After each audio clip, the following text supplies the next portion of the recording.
Bem, estou voltando aqui hoje para fazer uma nova contação. Lembrando, meu nome é Fátima, sou professora de língua portuguesa na função de sala de leitura do EMAC Leão Veloso. Hoje eu vou ler para vocês uma fábula e vamos falar de fábula. Fábula é uma curta narrativa, são textos pequenos, em prosa ou em verso, de aventuras e de fatos, imaginários ou não, com personagens animais que agem como seres humanos, tendo ao final um preceito moral. O texto em prosa ou em verso é o seguinte: prosa é um gênero de texto escrito em parágrafos, discurso direto, livre, em linha reta. É igual vocês escrevem no caderno, em linha reta, de um lado para o outro, normalmente, tá? E o verso é o próprio poesia. O verso é cada linha do poema. Então, nós achamos fábulas tanto escritas em prosa quanto em verso. As primeiras fábulas apareceram no Oriente no século VI a.C., por um escravo chamado Esopo. Ele procurava transmitir a sabedoria de caráter moral do homem sem desagradar os superiores dele, por isso ele usava os personagens animais. Porque, na verdade, ele temia ser punido. Então ele usava os personagens animais para transmitir a mensagem. Depois de muito tempo, o francês Jean La Fontaine, no século XVII, ele foi um dos maiores divulgadores dos textos de Esopo. Ele recriou essas fábulas com o objetivo de educar o homem da sua época. Conforme as palavras de La Fontaine, ele dizia sempre assim: acho que deveríamos colocar Esopo entre os grandes sábios de que a Grécia se orgulha. Ele ensinava verdadeiramente a sabedoria com muito mais arte do que os que usam regras e definições. Então, a fábula faz parte da nossa literatura oral, e também já temos muitos livros de fábulas. No Brasil, por exemplo, nós temos agora Milor Fernandes, que ele é um grande cultor do gênero e publicou o livro Fábulas Fabulosas.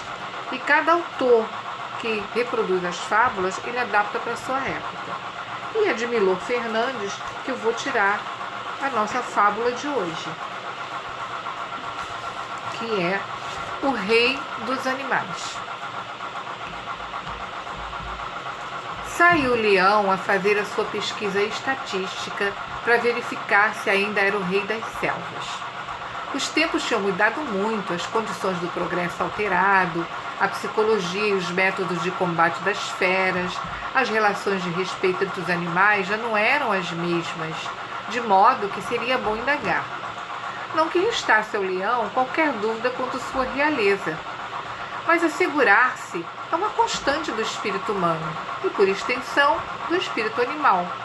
Ouvir da boca dos outros a consagração do nosso valor, saber o sabido quando ele nos é favorável, eis um prazer dos deuses.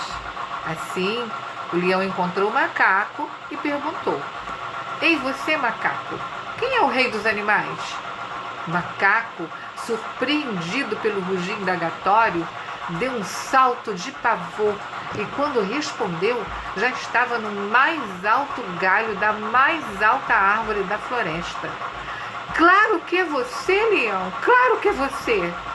Satisfeito, o leão continuou pela floresta e perguntou ao papagaio: como pato, papagaio, quem é, segundo seu conceito, o senhor da floresta? Não é o leão? E como os papagaios não é dado o dom de improvisar, mas apenas de repetir, ela repetiu o papagaio: corropaco, não é o leão? Não é o leão? Corropaco, não é o leão?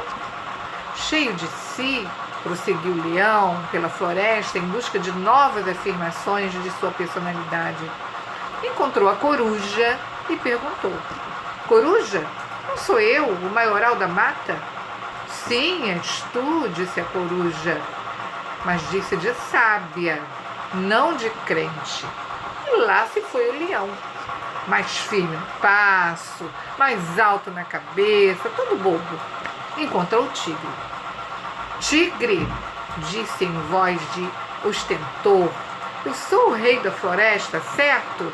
O tigre rugiu, hesitou, tentou não responder, mas sentiu um barulho no olhar do leão fixo em si e disse, rugindo contra a feito, engasgado, sim, e rugiu, muito mal-humorado depois que o leão foi embora, já arrependido, ele rugiu muito alto de raiva quando o leão se afastou. 3 quilômetros adiante, numa grande clareira, o leão encontrou o elefante. Perguntou: elefante, quem manda na floresta? Quem é rei, imperador, presidente da república, dono e senhor das árvores e dos seres dentro da mata? O leão pegou pela tromba, deu 3 voltas com ele pelo ar, atirou contra o tronco de uma árvore bem forte e desapareceu de floresta dentro. O leão caiu no chão, tonto e ensanguentado. Levantou-se lambendo uma das patas e murmurou: que diabo! Só porque não sabia a resposta, não era preciso ficar tão zangado. Moral da história: cada um tira dos acontecimentos a conclusão que bem entende. O leão entendeu que o elefante não sabia a resposta. Na sua opinião, o leão entendeu correto? Será que ele entendeu certo? E qual seria o entendimento correto? Essas questões que eu estou falando é para vocês pensarem em casa. Pega um caderninho, anota e tenta responder. Todos responderam a verdade para o leão? Por quê que eles não responderam a verdade? Com exceção do elefante, todos disseram sim. Um por medo, outro porque não quis se indispor, preferiu ficar em cima do muro, outro por falta de entendimento total, tanto fazia para ele. Para ele tudo estava bom. Outro quase reagiu, mas não se sentiu seguro. É claro que o leão que passou por cima disso tudo e se sentiu orgulhoso, né? Quero que vocês façam uma relação entre cada item desse que eu falei e os animais. Por exemplo, qual deles teve medo? Qual deles quis reagir, mas não reagiu? Faça uma relação do que teve medo, do que quis reagir, do que não teve entendimento, do que ficou em cima do muro. Qual foi cada um deles? Outra perguntinha: por que só o elefante teve coragem de reagir? E que comparação nós podemos fazer dessa história com a nossa realidade atual, onde não temos reis, mas pessoas eleitas pelo voto, que dependem da popularidade para continuar no poder? Vocês sabem que as fábulas são historinhas que se adequam sempre com a realidade para dar uma mensagem para o povo. Então, o que vocês pensam disso? Que comparação a gente pode fazer? Peguem um caderninho e tentem fazer essas respostas. E depois eu volto falando sobre elas, tá bom? Obrigada e tchauzinho. Até a próxima.